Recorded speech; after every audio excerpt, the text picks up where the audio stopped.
खुशियाँ, बांटते चलो खुशियाँ, तब ही बनोगे महान। हर बोझ को उठाना होगा फिर कितना आसान, हर बोझ को उठाना होगा फिर कितना आसान। बांटते चलो खुशियाँ, बांटते चलो खुशियाँ, तब ही बनोगे महान। हर बोझ को उठाना होगा फिर कितना आसान, हर बोझ को उठाना होगा फिर कितना आसान।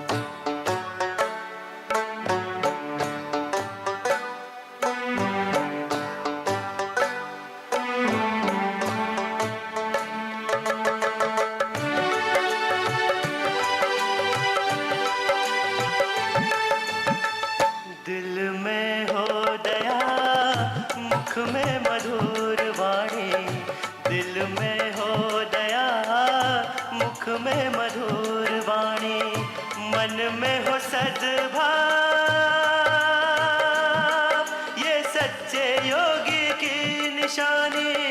मन में हो सद्भाव, ये सच्चे योगी की निशानी। बांटते चलो खुशियाँ, बांटते चलो खुशियाँ, सुख दुख फिर होंगे समान। हर बोझ को उठाना होगा फिर कितना आसान, हर बोझ को उठाना होगा फिर कितना आसान।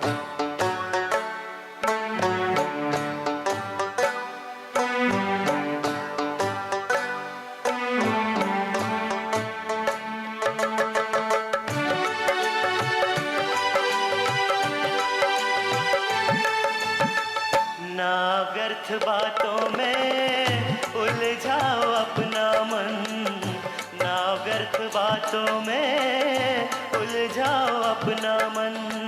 ज्ञान से बनाओ सफल अपना ये जीवन, ज्ञान से बनाओ सफल अपना ये जीवन। बांटते चलो खुशियाँ, बांटते चलो खुशियाँ, बन जाएगा धनवान।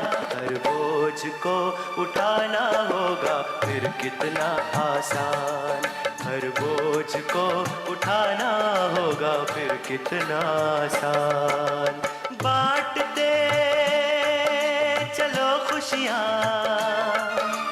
बांटते चलो खुशियाँ, तब ही बनोगे महान। हर बोझ को उठाना होगा फिर कितना आसान, हर बोझ को उठाना होगा फिर कितना आसान।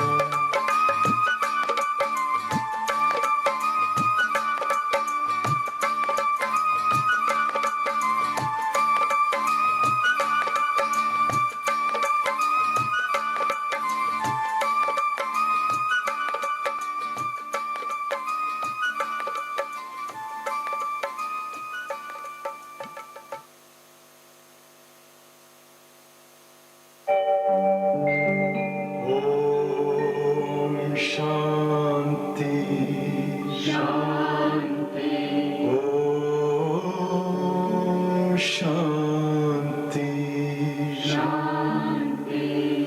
अंतर मन में ज्योति जगा लो, होगा दूर अंधेरा।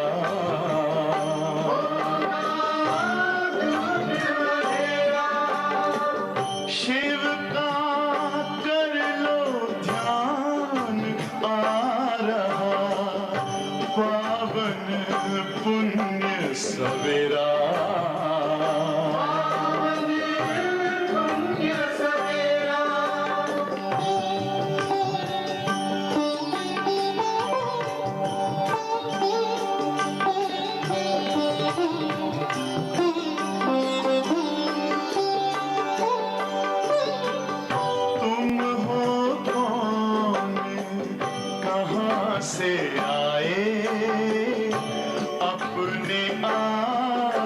को जानो, राजयोग के द्वारा अपना परम पिता पहचानो।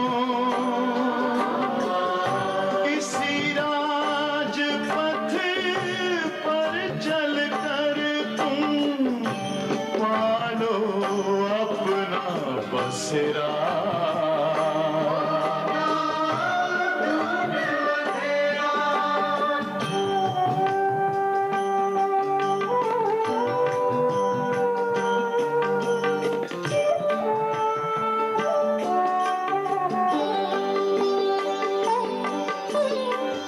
तुम हो आत्मा तन से न्यारे, परमात्मा को प्यारे। दिव्य गुणों को धारण करके योगी बनो दुलारे। ज्योति बिंदु ही तोड़ेगा ये माया मोह का घेरा।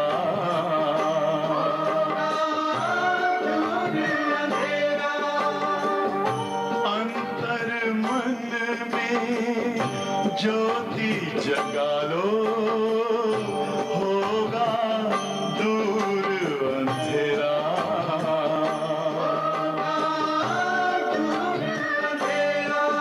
ओम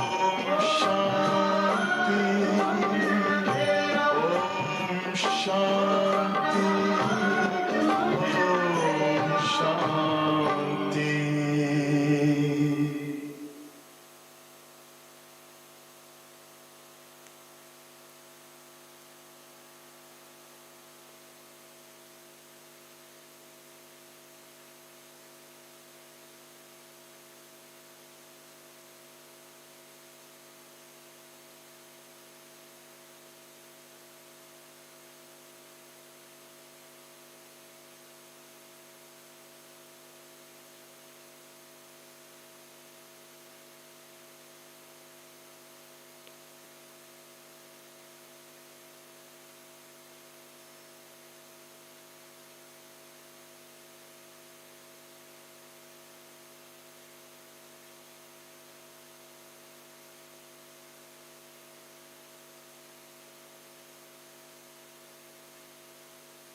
ओम शांति। ओम शांति,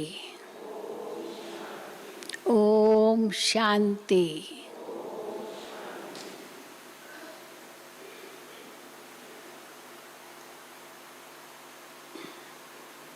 जब हम बाबा को याद करते हैं तो पहले तो हम विचार सागर मंथन करते हैं।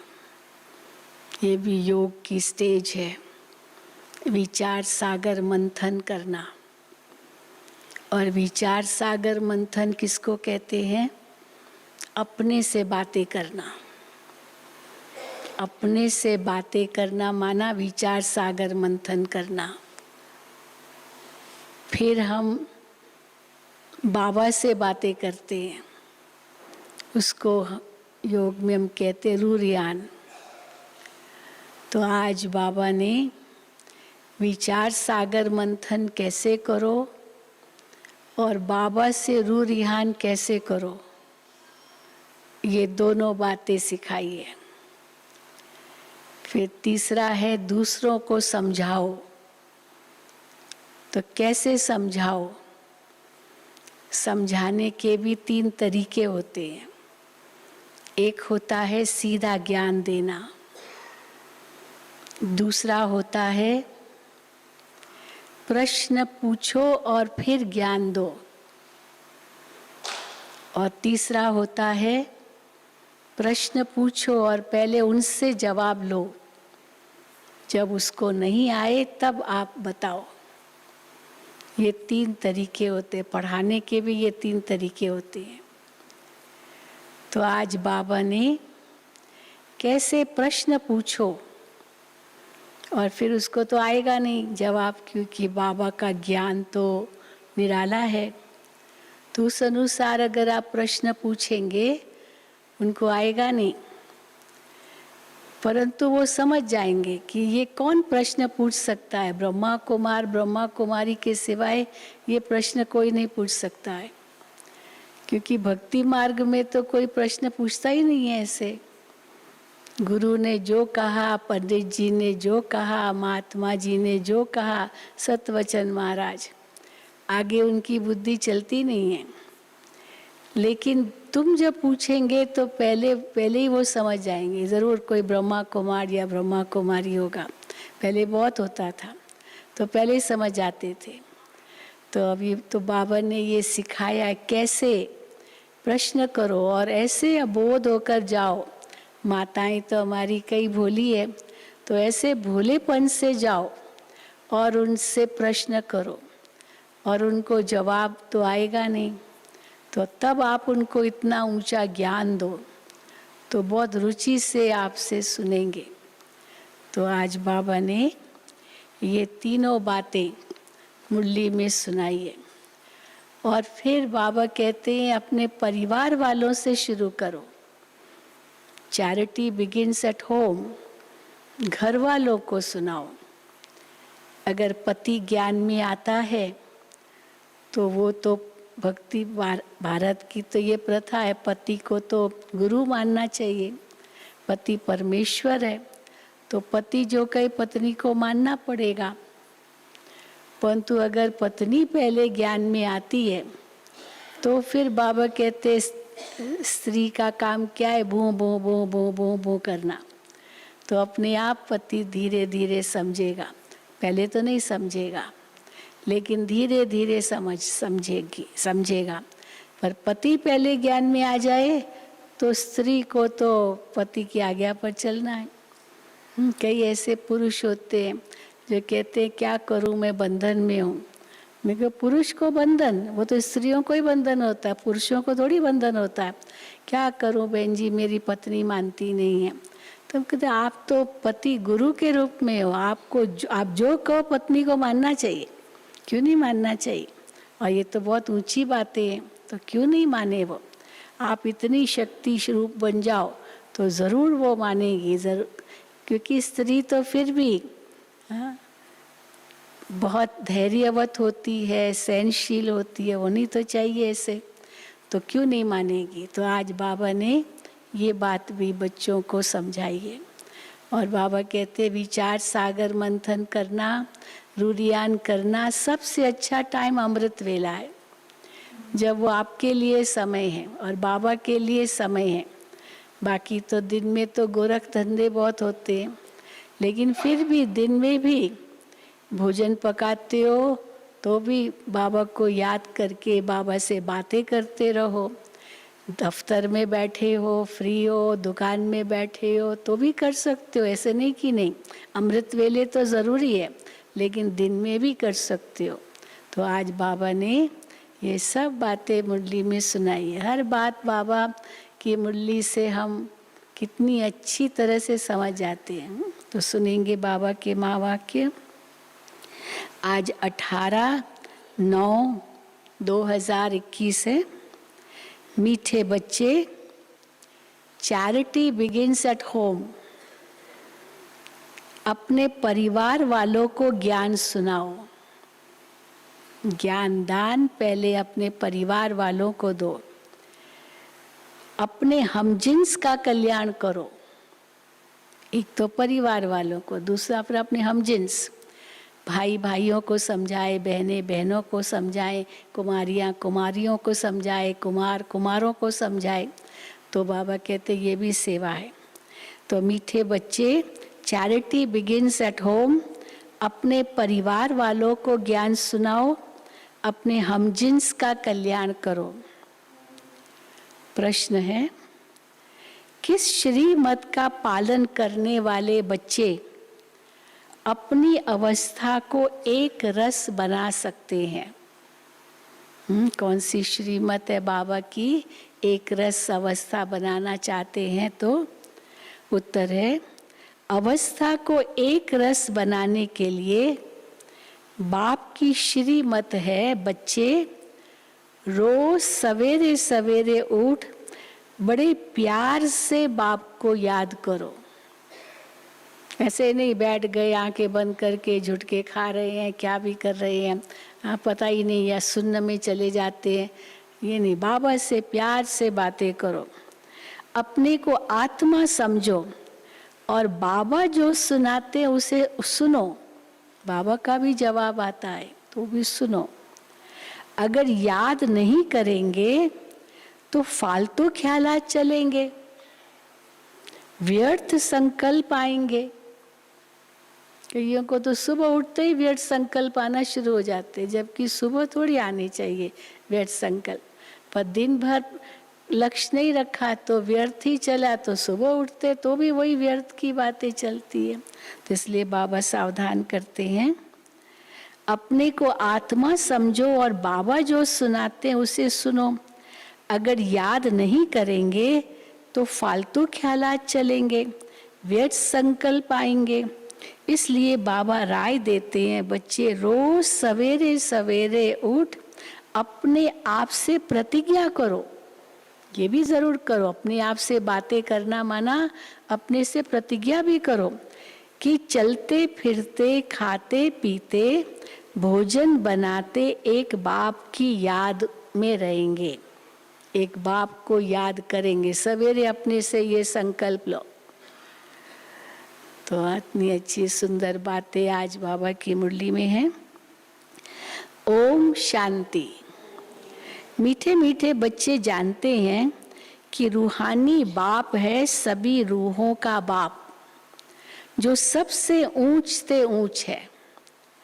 उनको ही शिवाय नमः कहते हैं, फादर भी कहते हैं। वो बाप स्वर्ग का रचयिता है, जिसको पतित पावन ज्ञान का सागर कहा जाता है। अब तुम समझते हो हम उनके साथ बैठे हैं। बाबा की मुरली सुन रहे हैं, बाबा के साथ ही बैठे हैं। ये तुम बच्चों को समझाना है। जैसे कहीं पर एक गीता पाठशाला भी बाबा सिखा रहे कैसे समझाओ। जैसे कहीं पर एक गीता पाठशाला में कृष्ण का एक लंबा चित्र, किसी लौकिक गीता पाठशाला में कहीं गए हो, गीता तो बहुत सुनाते हैं, तो गीता पाठशाला में एक कृष्ण का एक लंबा चित्र 6 फुट का था।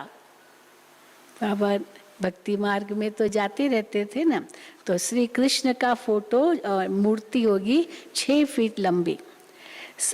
श्री कृष्ण का लंबा चित्र 6 फुट का था, चित्र होगा या मूर्ति होगी। अब कृष्ण तो वास्तव में छोटा ही दिखाते हैं, फिर कहते हैं गीता का भगवान था। अब ये कैसे गीता पाठशाला वालों को समझा सकते हो जो गीता सुनाते हैं भक्ति मार्ग में। तो फिर कहते गीता का भगवान था, तो भला गीता कब सुनाई? बचपन में, वह जब 6 फीट का हुआ तब सुनाई।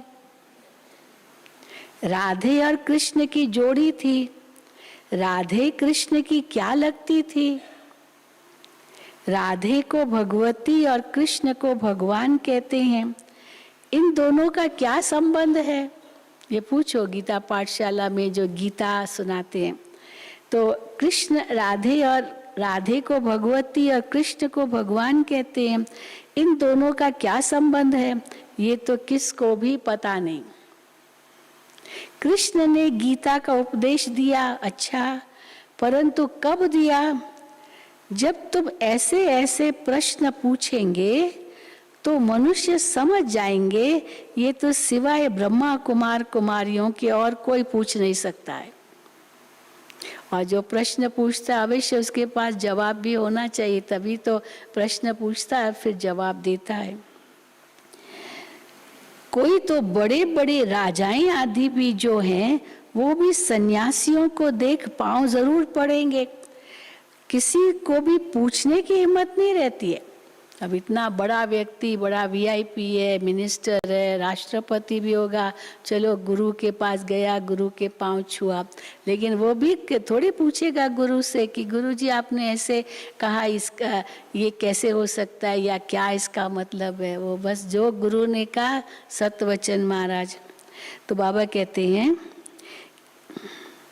बड़े बड़े राजाएं आदि जो भी है वो सन्यासियों को देख पांव जरूर पड़ेंगे, किसी को भी पूछने की हिम्मत नहीं रहती है। तुम तो हिम्मत रखते हो, हिम्मत रखते हो ना। ऐसा है कोई जिसने मंदिर में या कहीं भी सत्संग में जो पंडित है या साधु महात्मा है या जो पुजारी है मंदिर में, उनसे ये प्रश्न पूछे हो? हाथ उठाओ, कोई है? अच्छा, फिर जवाब मिलता है कि क्या कहते? कहते बस बहन जी आप सुनते रहो, सुनते रहो। हाँ, ऐसे ही कहेंगे। अधिकतर तो कोई जवाब क्या देंगे। ऐसे प्रश्न होते जो उनको ही जवाब नहीं आता। तो बाबा कहते हैं तुम तो हिम्मत रखते हो, कहेंगे ब्रह्मा कुमारियों में इतना ज्ञान है जो बैठ करके रचयिता और रचना की इतनी नॉलेज देते हैं। सीधा समझाना शुरू करेंगे तो शायद नहीं सुनेंगे, पर प्रश्न पूछो। जैसे कि आप बिल्कुल भोले हो, आपको नहीं मालूम और आप उनसे पूछते हो, फिर उनको तो वो ये कहेगा कि आप बस सुनो सुनो माता जी सुनो। तो आप कहो कि नहीं हमको समझना है। अगर वो नहीं समझा सकता है तो बाबा कहते हैं उनको समझाओ, पर वो समझ जाएगा ये ब्रह्मा कुमार है। तो बाबा कहते हैं तुम इतना ज्ञान है जो बैठ करके रचयिता और रचना की इतनी नॉलेज देती है, उनकी बायोग्राफी सुनाती है। तुम पूछ सकते हो, अभी और प्रश्न क्या पूछो? तुम पूछ सकते हो कि शिव जयंती मनाते हो, पूजा आदि भी करते हो, तो जरूर वो कभी आया होगा, शिव भी कभी आया होगा, तब तो शिव जयंती मनाई जाती है। अच्छा, वो कब आया? शिव तो है निराकार। अब फिर ये बताओ अभी वो कब आया? तो वो तो कहेगा हाजरा हजूर है, वो तो पता नहीं क्या क्या सुनाएंगे। कब आया शिव? तो अब शिव तो है निराकार, उनको अपना शरीर तो नहीं है। हाँ, कैसे समझाओ? शिव जयंती मनाते हैं तो जरूर शरीर में आया होगा। फिर और प्रश्न पूछो, निराकार की जयंती कैसे होती है? आत्मा तो अमर है, आत्मा की तो जयंती होती नहीं ना। तो जयंती माना जन्मदिन, तो जन्मदिन तब हो जब वो शरीर में पहले आत्मा आए, फिर गर्भ से जन्म ले, तब कहेंगे भाई ये जन्मदिन है या जयंती है। तो बाबा कहते आत्मा तो अमर है, जयंती तब मनाई जाती है जब मरे फिर जन्मे। आत्मा की तो जयंती होती नहीं, वो तो अजर अमर अविनाशी है। आत्मा तो अविनाशी है, ऐसे नहीं कहेंगे आत्मा की जयंती। शिव तो है निराकार, अब वो भी तो आत्मा है, परम आत्मा है, तो उनकी जयंती कैसे मनाते हैं? उनका चित्र लिंग का रखा जाता है। तो तुम बच्चों को ये ख्यालात रहने चाहिए, यहाँ से हाँ ये करना चाहिए, सोचना चाहिए, ऐसे सेवा करनी चाहिए। ऐसे नहीं बाबा की मुरली सुनी और बस बाहर गए, भूल गए। तो बाबा कहते हैं यहाँ से अपने घर धंधे धोरी में जाने से ये बातें ही बुद्धि से निकल जाती है, चिंतन ही नहीं चलता है। ऐसे है क्या चिंतन ही नहीं चलता है सारा दिन? ये यहाँ की बातें वहाँ की बातें, गप शप झरमोई झंगमोई, उसमें तो नहीं रहते। देखो बाबा को आता है, बच्चे सारा दिन में चिंतन ही नहीं करते, चिंतन ही नहीं चलता। गुरुओं आदि की जंजीरों में भी बहुत फंसे हुए हैं, बात मत पूछो। हम एक जगह गए थे, उनको बहुत अच्छी तरह से ज्ञान दिया, सुनता रहा सुनता रहा सुनता रहा, बहुत अच्छी बातें। फिर कहता है बहन जी माफ करो मैंने गुरु किया हुआ है, बस बात ही खत्म। इतनी सारी बातें सुनाई, फिर कहता है माफ करो मैंने गुरु किया हुआ है, मुझे तो बस गुरु जी जो कहते हैं मैं वही सुनता हूँ। तो बाबा कहते हैं तो गुरुओं की जंजीरों में फंसे हुए हैं, बात मत पूछो। अबलाएं बहुत भोली होती है ना, तुम उनसे पूछ सकते हो, माताएं, अब जो भोली वाली माताएं वो पूछ सकती है, तुम उनसे पूछ सकते हो शिव जयंती मनाई जाती है परंतु वो है कौन। अब वो भोली माता को देखेगा पहले ही डांट देगा, गुस्सा कर लेगा, ऐसे भी होते ना, क्या प्रश्न पूछ रही हो। तो बाबा कहते शिव जयंती मनाई जाती है परंतु वो है कौन, उसने क्या आकर के किया, शिव ने क्या किया आकर के और कब आया। जयंती माना बर्थ, जन्म।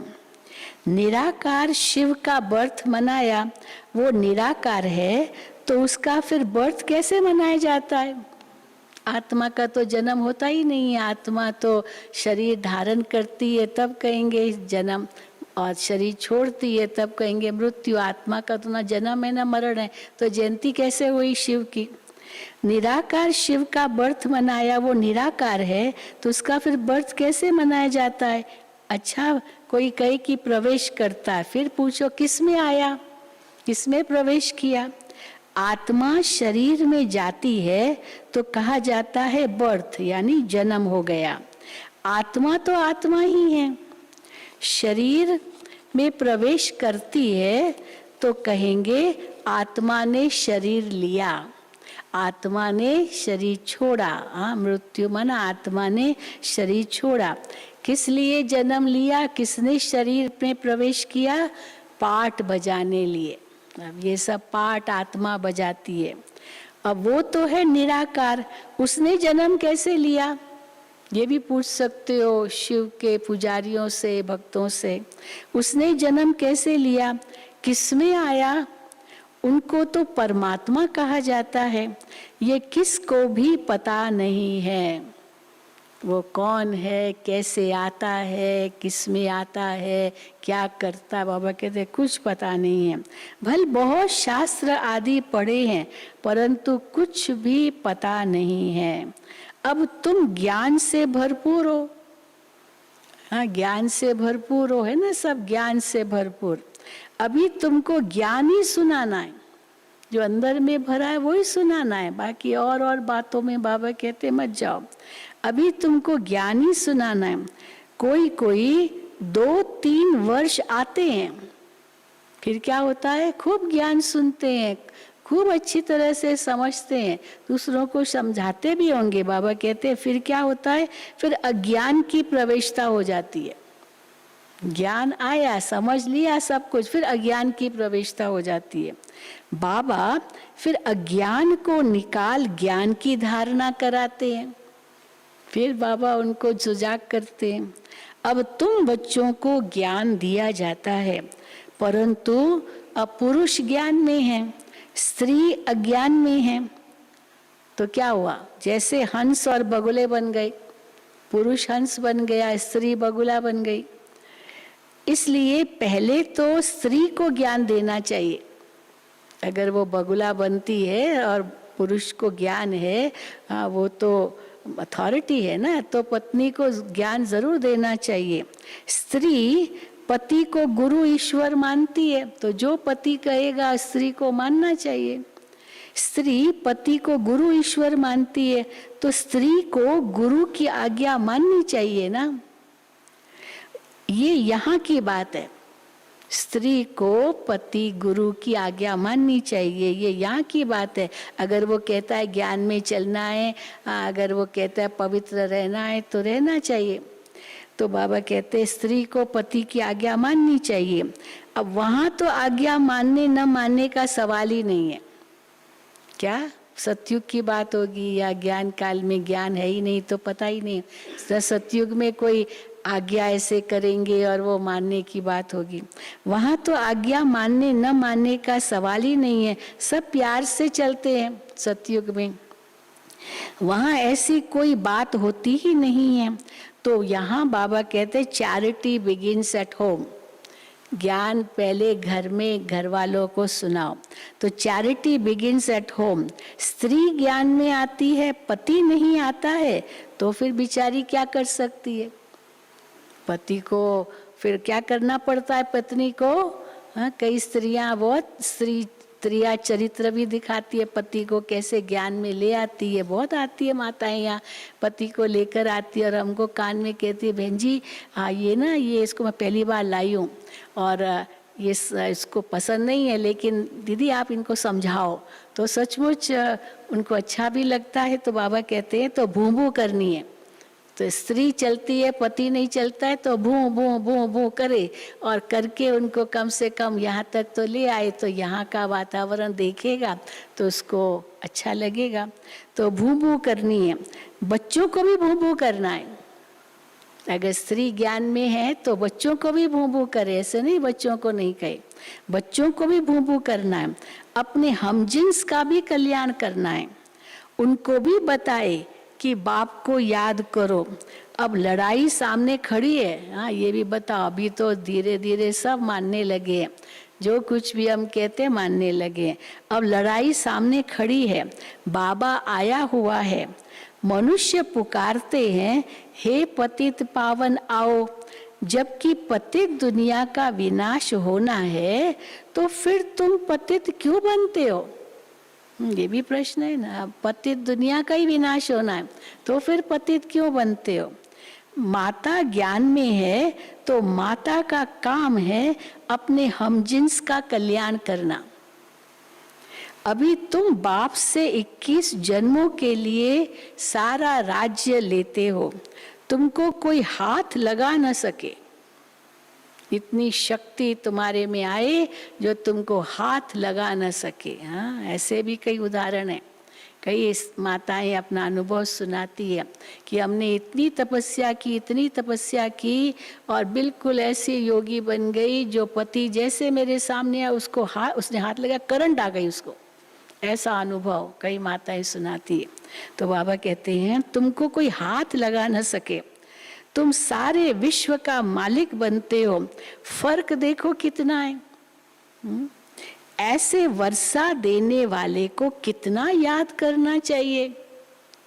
यहाँ तो बहुत हैं जो सारे दिन में शिव बाबा को याद ही नहीं करते हैं। सारा दिन घर के धंधे धोरी के लफड़ों में ही रहते हैं। नहीं तो सवेरे उठ बाप को बहुत प्रेम से याद करना चाहिए।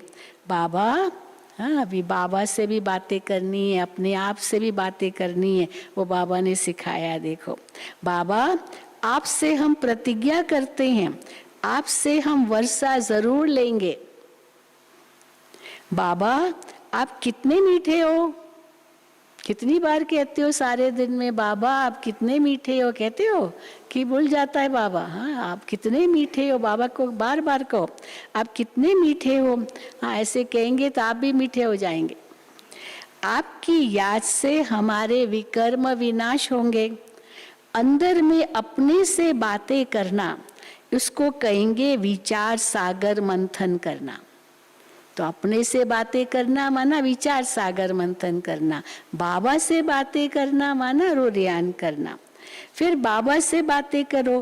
कैसे? बाबा आपसे हम पूरा वर्षा लेकर ही छोड़ेंगे। ऐसे करते हो प्रतिज्ञा, बाबा हम आपसे पूरा वर्षा लेकर ही छोड़ेंगे। पहले बताया बाबा आप कितने मीठे हो, फिर बाबा कहते हैं आप कहो बाबा को, बाबा आपसे हम पूरा वर्षा लेकर ही छोड़ेंगे। अब हमको तमो प्रधान से सतो प्रधान जरूर बनना है, तभी सत्युगी राज्य पाएंगे। बाबा, और क्या कहो बाबा को, बाबा आपको हम निरंतर याद करेंगे। 63 जन्मों में हमने कितने पाप किए हैं, याद तो नहीं है लेकिन किए तो है ना पाप। कितने पाप किए होंगे 63 जन्म। 63 जन्मों में हमने कितने पाप किए हैं। कितना सिर पर बोझा है। लगता है कि सिर पर बोझा है, तभी तो व्यर्थ संकल्प आते हैं। अगर सिर पर बोझा ना हो तो हल्के रहो तो व्यर्थ संकल्प क्यों आएंगे। तो कितना सिर पर बोझा है।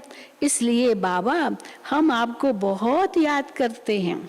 बाबा, हाँ फिर और क्या कहो, बाबा हम खाना पकाएंगे, घूमने जाएंगे तो भी आपकी याद में रहेंगे।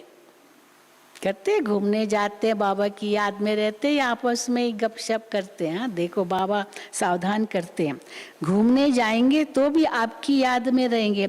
ऐसी ऐसी बातें करते प्रतिज्ञा करेंगे तो विकर्म विनाश होते जाएंगे, नहीं तो पापों का बोझा रह जाएगा। तब विकर्म विनाश होते जाएंगे। प्रतिज्ञा करेंगे, बाबा हम भोजन बनाएंगे आपकी याद में, हमको सतो प्रधान जरूर बनना है। पता नहीं कल शरीर छूट जाए तो हम सतो प्रधान बनेंगे ही नहीं। नहीं बाबा, हम ऐसे कैसे करेंगे, जरूर सतो प्रधान बनेंगे, आपको याद करेंगे। मौत का डर तो है ना, अचानक शरीर छूट जाता है, बैठे बैठे चलते चलते पता ही नहीं क्या क्या आजकल हो रहा है। मौत का डर तो है ना। बाबा हम जीते जी आपसे वर्षा जरूर लेंगे, फिर देखना चाहिए। हाँ, पहले बाबा से सवेरे सवेरे ये बातें करो, फिर देखना चाहिए कि आज के सारे दिन में हमने कितना याद किया। कोई भी हालत में याद की यात्रा में जरूर रहना है, कोई भी हालत हो। ये नहीं कहो ये बहाना दो, इसके कारण नहीं हुआ, इसके कारण नहीं हुआ। कोई भी हालत में याद में जरूर रहना है। ग्रस्त व्यवहार में भी रहना है, युक्ति से चलना है। ऐसे ऐसे तीव्र वेग से पुरुषार्थ में लग जाए तो याद भी रहेगी और आयु भी बढ़ेगी। भविष्य में तुम्हारी आयु तो बढ़ेगी, वहां तो 150 साल की आयु होगी हर एक की, पर याद नहीं करेंगे तो पद भी कम हो जाएगा। पुरुषार्थ कर बाप से वर्षा तो लेना ही है और स्वदर्शन चक्रधारी भी बनना है।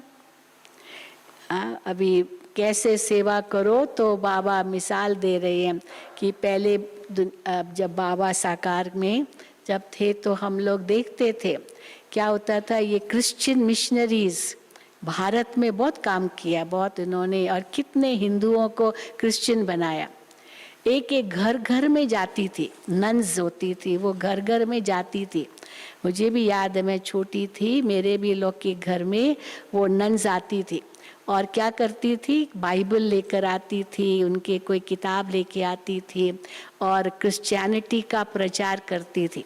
वो क्रिश्चियन मिशनरीज भारत में थी, ऐसे नहीं अंग्रेज गए तो क्रिश्चियन मिशनरीज चली गई, नहीं, वो तो फिर भी थी और कितने हिंदुओं को क्रिश्चियन बनाती जाती थी, फिर उनको पैसा देती थी, गरीबों को बहुत कुछ करती थी। तो बाबा देखो वो कहते हैं, जैसे हिंदुओं को क्रिश्चियन बनाने के लिए नन्स बहुत फिरती रहती है। अभी तो कई कानून बन गए हैं, अभी ऐसे कोई नहीं कर सकता है, लेकिन उस समय ये कानून आदि नहीं बने थे तो बहुत कर रही थी। मुझे याद है 1964 की बात है, हम मुंबई में थे तो जब पोप आया था भारत में, और मुंबई में पोप ने वो यूक्रिस्टिक कांग्रेस करते हैं तो उसमें वो आया था और 8 दिन वहाँ क्रॉस मैदान, बड़ा मैदान है वहाँ मुंबई में, तो वहाँ उसने भाषण किया, भाषण करता था और कितने हिंदू लोग भी जाते थे। वो तो भाई सबका सुनना है, चलो क्या सुनाते हैं। फिर उस समय कितनों को क्रिश्चियन बना दिया, कितनों को क्रिश्चियन बना दिया, बैप्टाइज कर दिया, ये कर दिया, वो कर दिया। अब जब ये हिंदुओं को पता चला तो उन्होंने तो बहुत विरोध किया, बहुत विरोध किया और उन्होंने ऐसा विरोध किया जो उसको और रुकना था उसको रुकने ही नहीं दिया, भेज दिया वापस जाओ। और तब से पोप कभी भारत में नहीं आया, आने ही नहीं दिया। ये उस समय की बात है, 64 की मुझे याद है बात है। तब बाबा को आया कि पोप की सेवा होनी चाहिए, तो बाबा ने जगदीश भाई को तैयार किया था उस समय कि बाबा भी मुंबई में थे। बाबा ने जगदीश भाई को तैयार किया कि बच्चे इनको ऐसा चित्र दिखाओ, ज्ञान सुनाओ। तो चक्र का चित्र था, झाड़ का चित्र था और ये उनको बताओ। तो जगदीश भाई ने उनसे पूछा, बाबा से पूछा, बाबा ये पोप ज्ञान सुनेगा? तो बाबा ने कहा ये तो क्या, इसका बाप भी सुनेगा। ये मुझे बिल्कुल अक्षर वो याद है। बाबा से जब पूछा, माना क्राइस्ट भी आएगा, क्राइस्ट की आत्मा भी आएगी और बाबा का ज्ञान जरूर कुछ तो यहाँ से लेके जाएगी ना, तभी तो अपने धर्म की स्थापना करेगी द्वापर में, नहीं तो कैसे होगा। तो इसलिए बाबा कहते हैं, अब ये वो बताया क्रिश्चियन मिशनरीज ये बहुत भारत में काम कर रही थी। तो बाबा कहते जैसे हिंदुओं को क्रिश्चियन बनाने के लिए नन्स बहुत फिरती रहती है, घरों में दुकानों में जाती है, सबको कहती है बाइबल लो, ये लो, हमारे क्रिश्चियन धर्म में बहुत सुख है। उनकी भी मिशन है, मिशनरीज होती है तो वो प्रचार करते अपने धर्म का। बौद्धियों की भी मिशन है। हिंदू लोग ये नहीं समझते कि ये क्या करते हैं, और वो बहुत प्यार से सुनते हैं, उनका लेते हैं। फिर वो कई तो हाँ वो उनको प्रलोभन देते थे, खास करके ये जो दलित लोग आदि आदि, इनको तो बहुत ही प्रलोभन देते थे, पैसा भी देते थे। तो हिंदू लोग ये नहीं समझते ये क्या करते हैं, हमारे हिंदू धर्म वालों को क्रिश्चियन बनाते रहते, ऐसे नहीं समझते हैं। वो कहते ये तो बहुत अच्छी है, हाँ बहुत अच्छा ज्ञान देती है। तुम कितना प्रदर्शनी में समझाते हो, अभी तुम भी देखो बाबा का ज्ञान जब सुनाते हो तो तुम कितना प्रदर्शनी में समझाते हो, भल ओपिनियन भी लिख कर देते हैं, घर में गया खलास। इसके लिए गाया हुआ है, क्या गाया हुआ है, इतनी अच्छी अच्छी ज्ञान रत्न उनको देते हैं, लेकिन घर गया खलास क्यों? तो क्या बाबा ने मिसाल दिया है, जैसे बंदरों के आगे रत्न रखो, अब रत्न रखो बंदरों के आगे, तो रत्नों को देखेंगे तो पत्थर समझकर फेंक देंगे। तो ऐसे ही लोग हैं, ज्ञान इतना ऊंचा दो, वो उनको ज्ञान रत्न है लेकिन उसको पत्थर समझकर फेंक देंगे। तो ये भी अविनाशी ज्ञान रत्न पत्थर समझ फेंक देते हैं, ये भी कुछ समझते नहीं। हाँ, जो इस धर्म वाले होंगे उन्हों को ही टच होगा। बात बहुत सहज है, बाप स्वर्ग का रचयिता है, बाप भारत में आते भी एक ही बार हैं। बाप कहते हैं तुम मुझ पतित पावन बाप को बुलाते आए हो, अब मैं आया हूं तुमको स्वर्ग का मालिक बनाने। तुम कहते भी हो हम इस भ्रष्टाचारी सृष्टि को श्रेष्ठाचारी बनाकर ही छोड़ेंगे। अभी तो सब नरकवासी हैं, तुम अभी शिव बाबा की श्रीमत पर हो। शिव भगवानुवाच, मैं तुमको स्वर्ग का मालिक, राजाओं का राजा बनाता हूँ। गीता में बड़ा अच्छा लिखा हुआ है, कहते हैं मैं, हाँ गीता में क्या है, कहते हैं भगवान क्या कहते हैं, मैं इन साधुओं का भी उद्धार करने आता हूँ, परित्राणायम साधुनाम।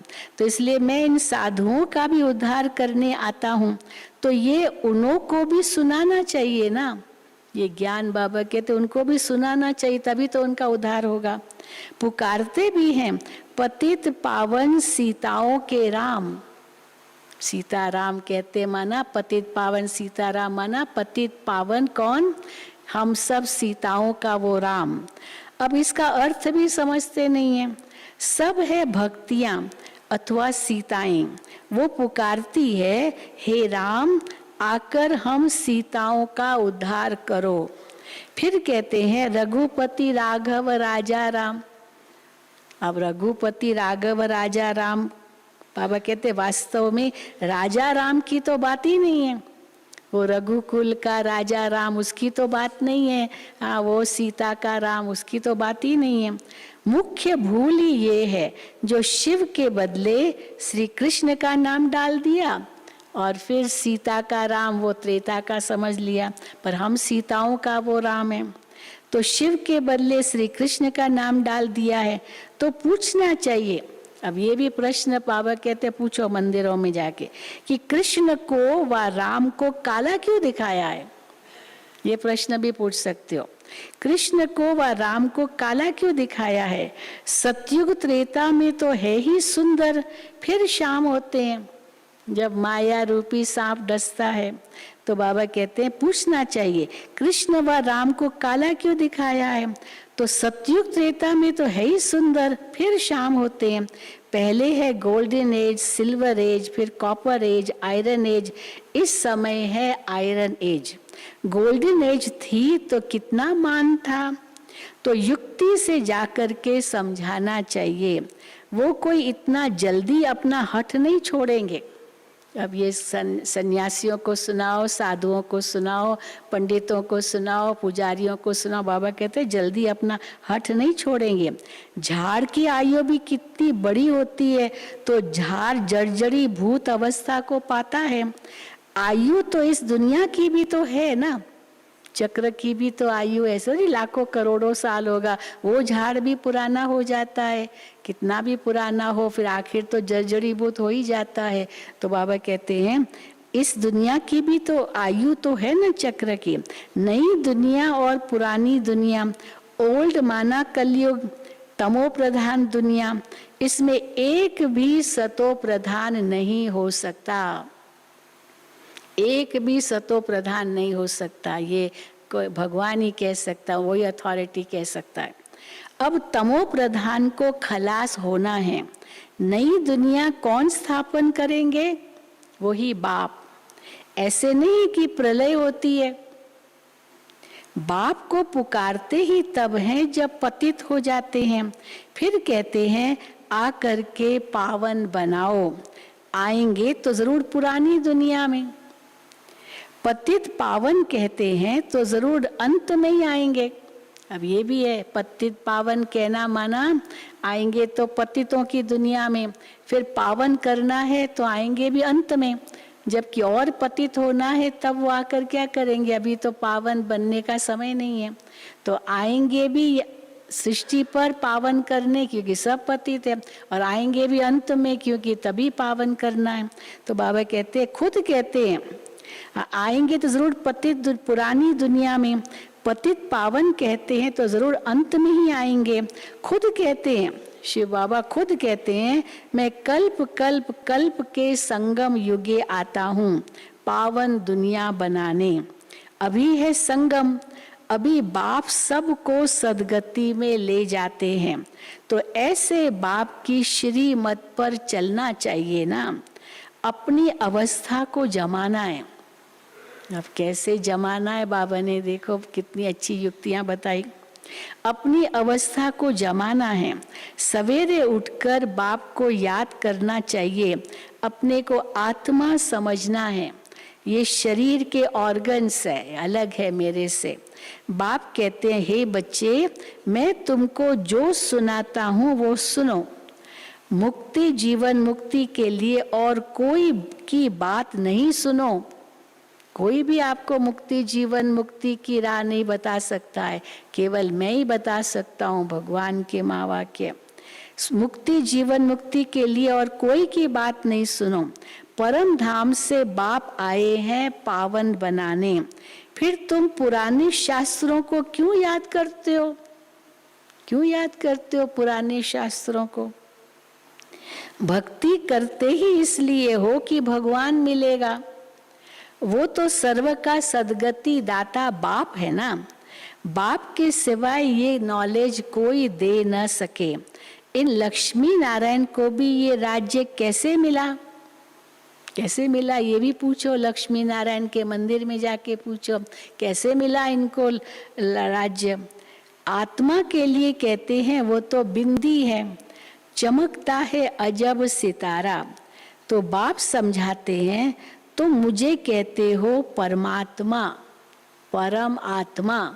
परम आत्मा इंग्लिश में कहते हैं सुप्रीम सोल। तो परम आत्मा, परमात्मा, सुप्रीम सोल। लौकिक बाप को कभी परमात्मा कहेंगे क्या? या परम आत्मा भी कहेंगे क्या? या परम पिता भी कहेंगे क्या? पिता कहेंगे पर परम पिता भी नहीं कहेंगे, परम आत्मा भी नहीं कहेंगे लौकिक बाप को। परमात्मा जो परम धाम में रहते हैं उनको कहते हैं सुप्रीम सोल। वो तुम्हारा बाप है, वो आकर इसमें प्रवेश करेंगे। गुरु शिष्य के बाजू में बैठेगा। ये शिष्य की आत्मा तो बैठी है भृकुटी में, फिर गुरु उनकी उसके बाजू में बैठेगा, फिर परम आत्मा की आत्मा भी इनकी आत्मा के बाजू में बैठेगा। गुरु शिष्य के बाजू में बैठेगा ना। अब ये बातें कोई शास्त्रों में नहीं है। कैसे शिव परमात्मा आते हैं ब्रह्मा तन में, उनके उस आत्मा के तन उनके उस आत्मा के बाजू में बैठते हैं। बाबा के दिए थोड़ी कोई शास्त्रों में।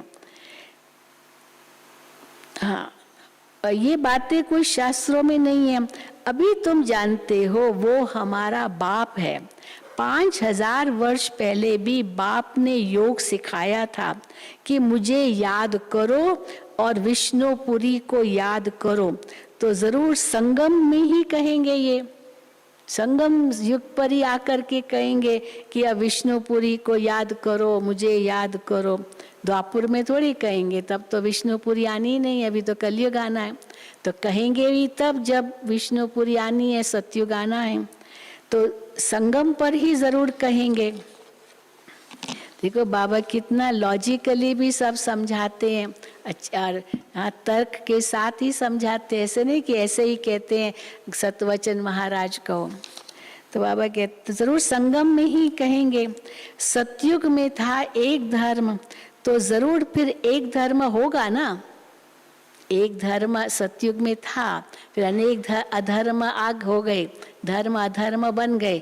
और फिर एक धर्म की स्थापना करनी है। कल भी परसों ही बाबा ने कहा कि जरूर जो धर्म प्रायलोप हो गया वही स्थापन करेंगे फिर से। तो जरूर फिर एक धर्म होगा ना।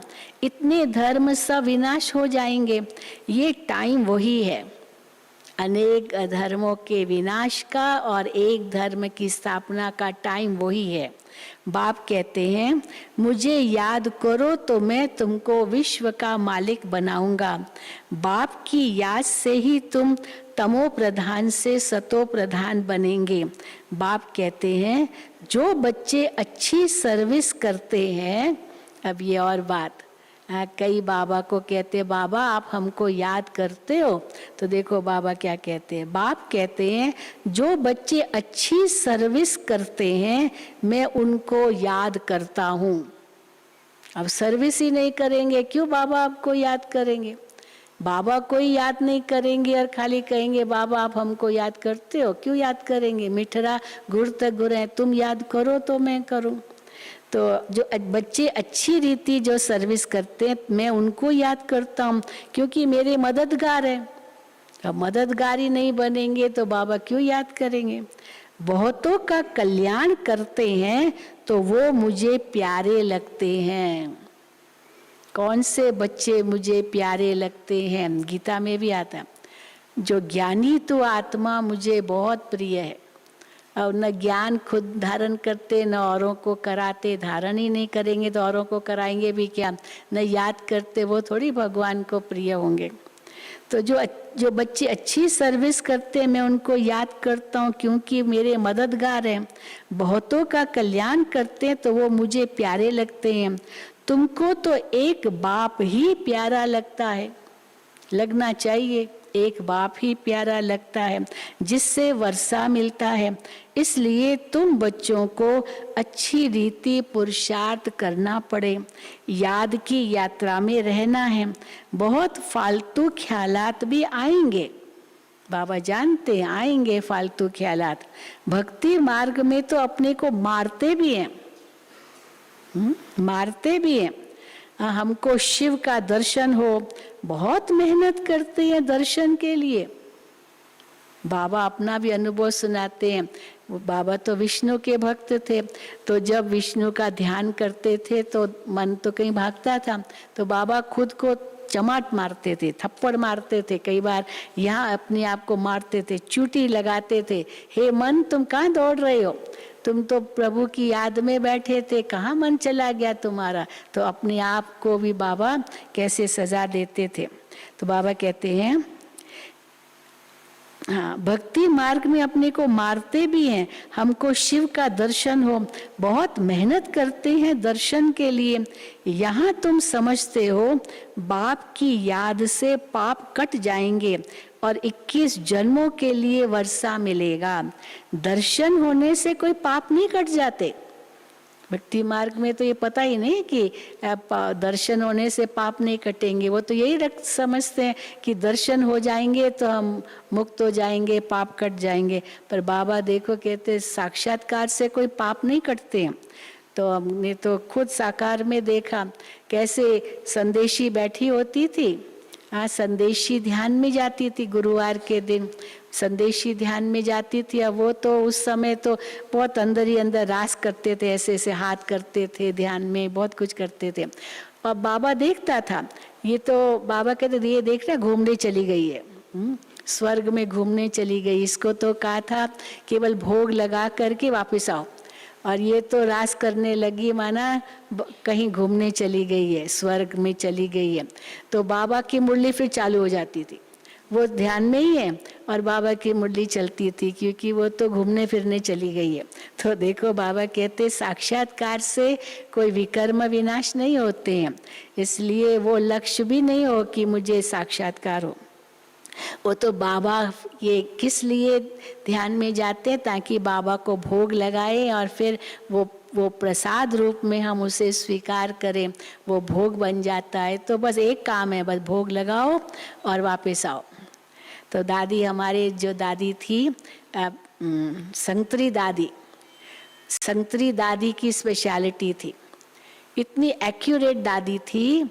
बाबा उसको कहते थे बच्ची बाबा से ये पूछ के आओ, वतन में जाओ बाबा से पूछ के आओ, और दृष्टि बाबा देते थे। बाबा उनको कहते थे बच्ची गो सुन कम सुन, ये गो सुन कम सुन उनसे ही शुरू हुआ, बच्ची जल्दी जाओ बाबा से ये पूछ के और तुरंत आ जाओ। और सचमुच वो बस बाबा की दृष्टि लेती थी और उड़ी, और उड़ के बस 1 मिनट में वापस भी आ जाती थी। तो गो सुन कम सुन ये बाबा के मुख से शब्द निकलता था संतरी दादी के लिए। केवल जो बाबा ने संदेश दिया है, बाबा को कुछ पूछना है वतन से, अव्यक्त बाप दादा से, तो पूछकर जवाब लेकर के आओ, उसको कहते हैं संदेशी। संदेशी माना संदेश लेकर के आना। तो हमारी संदेशी दादी थी, भुवनेश्वर में रहती थी, शांता दादी की बहन। उनका बाबा ने नाम ही रख दिया था संदेशी। बस बाबा ने जो कहा वो बस वो संदेश लेकर के आना, और कुछ नहीं। तो इसीलिए बाबा कहते हैं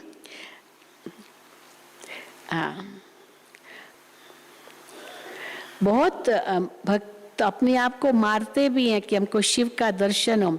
यहाँ तुम समझते हो बाप की याद से पाप करते हैं और 21 जन्मों का वर्षा मिलेगा। दर्शन होने से कोई पाप नहीं कट जाते हैं।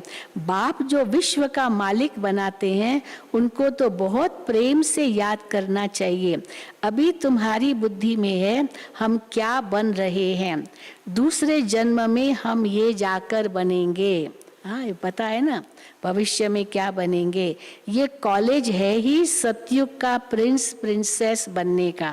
बाप आकर धर्म के साथ डीटी किंगडम भी स्थापन कर रहे हैं, धर्म और राजाई दोनों स्थापन कर रहे हैं। अच्छा, मीठे मीठे सिक्के दे बच्चों प्रति माता पिता बाप दादा का याद प्यार और गुड मॉर्निंग। रूहानी बाप की रूहानी बच्चों को नमस्ते। हम रूहानी बच्चों की रूहानी बाप दादा को याद प्यार गुड मॉर्निंग और नमस्ते।